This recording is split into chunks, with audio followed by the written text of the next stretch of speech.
Unang dive ko pa lang mga kagusok, cuttlefish na agad ang bumungad. Ang ganda ng galaw niya parang lumilipad sa ilalim ng dagat.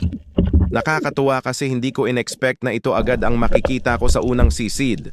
Tapos dito naman, ay nakakita ako ng kanuos, medyo maliit pa yan pero kinuha ko ng mga kagusok mamaya kasi pag ahon namin ay magluluto kami.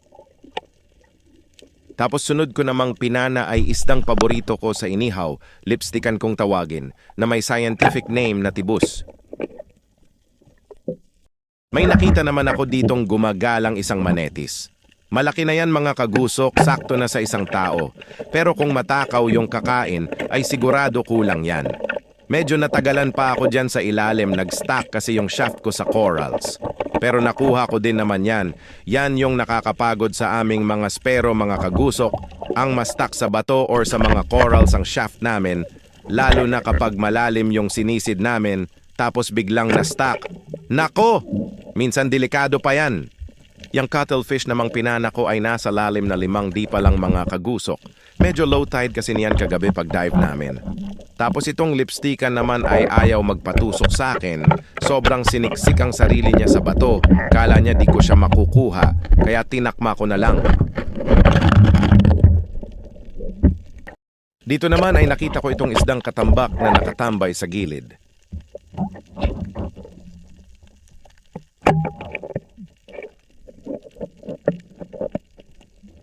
Habang tinatanggal ko sa shaft yung isdang katambak, ay nakakita ulit ako ng cuttlefish. Kaya naman nagmadali na akong mag-dive. Mabuti na lang at napakababaw lang ng napwestuhan ng cuttlefish na yan. Kaya kahit hindi pa ako nakaka-recover sa pag-resurface ko, ay nagmadali na ako sa pagpana. At dahil nakakatatlo na akong cuttlefish, mag-shoutout muna tayo. Shoutout nga pala sa Claros family ng OB Leyte. At shoutout kay JFox TV at kay 02 na nagmula pa sa Calabagyo Island. Nakita ko naman itong pawikan na parang nagre-relax habang lumalangoy. Kaya kinuhanan ko na ng video, kaso parang nabulabog ko ata, kaya ayan kung makikita nyo, nagpaikot-ikot na siya.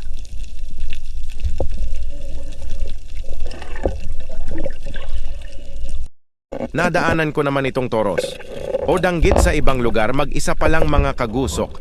Pero sa mga susunod na buwan dadami na yan, maliliit pa kasi yung iba kaya pinipili ko muna yung mga malalaki.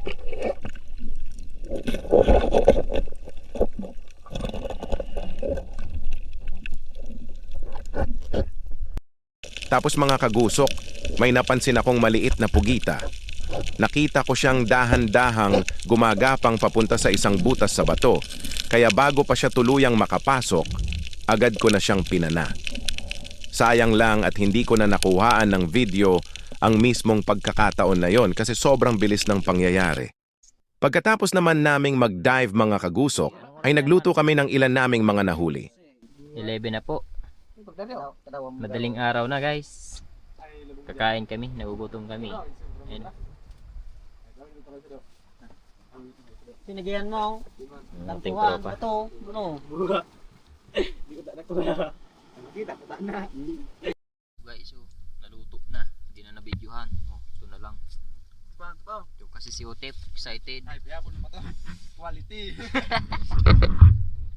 Si Idol. Maungit gano'n pare.